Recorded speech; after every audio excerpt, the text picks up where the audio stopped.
Can we end ferment culture? Yes, please. Let's end ferment culture on all aspects, including on emotionally abused men.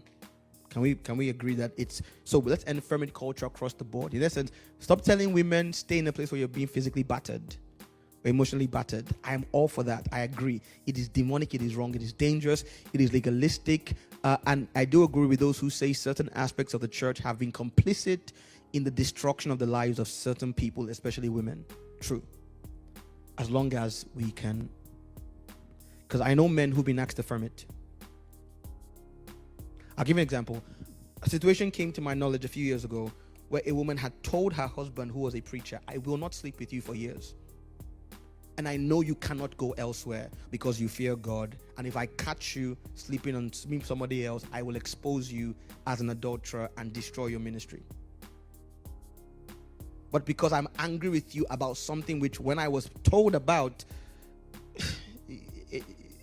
in essence, she wasn't responding to him being unfaithful. Let me get that clear.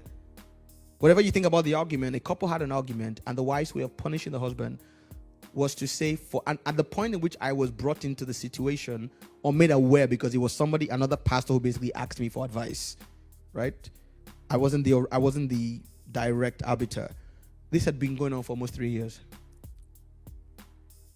Now, let me ask you a question. Is that abuse? Now, if that man said he wanted to instigate Matthew 18 to potentially get divorced, how would the church react? Pastor Tosin, you're right, that's witchcraft. Or a man whose wife keeps beating him. For instance, I know situations in which both people are being bidirectionally abusive. And I do not believe there is ever any reason to respond to emotional attack with physical violence. So make that clear. If a person is being emotionally abusive to you, and you shouldn't as a Christian, but at worst, your defense should be quote unquote emotional abuse back. We can hear that. I'm not saying it's right, but we can hear it. You don't say the person was emotionally abusive to me, so I physically attacked them. That's wrong. That's illegal, and it is no room for that. I'm just saying I know scenarios in which one party is claiming one kind of abuse. For instance, one party is claiming chronic infidelity. That is abuse. The other party is claiming emotional denigration, which is also abuse. And in my involvement, I can see that both parties are correct about what they're saying. Now, how do you address it as a pastor?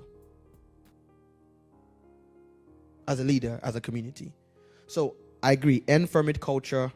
Let's